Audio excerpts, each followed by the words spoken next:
Okay, let's change the perspective to the person, the parent or the loved one who's trying to support someone who self-harms. Sometimes when you discover that a loved one is self-harming, it's just mind-blowing. It's revolting, or it's terrifying. It's in some ways it's violent, or it feels violent. What are the unhealthy ways that loved ones try and intervene with another loved one who's self-harming? The most common one I hear is parents saying that they want it for attention. They're doing it for attention. And that is unhealthy because, for one, it lessens what the child is going through.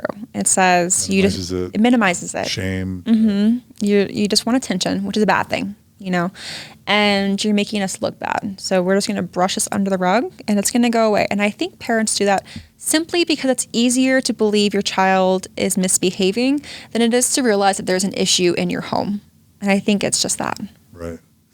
So don't dismiss it as just attention seeking. Right. What else? Don't think it's just a phase. Mental health is a long-term thing. People have depression for years, or anything else. And so don't expect that there's necessarily a quick fix. Is that exactly right.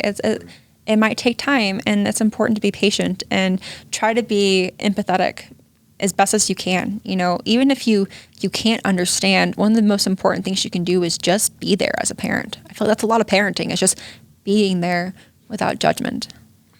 What if a parent wants to be hypervigilant? In other words, like check you every day, find out where it is, right. where you're harming, monitor you. Mm-hmm. Oh, you did it, put you time out or ground you or take your phone away. I don't know. What are the ways that parents try or loved ones try and enforce or control someone's self-harm, and how does that work out when they do?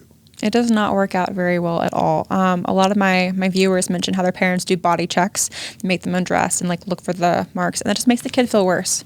Because for one thing, if they screw up, they fail, they feel worse because now it's almost dehumanizing because they strip you down, they look. And that just kind of takes away control over your own body, for one thing.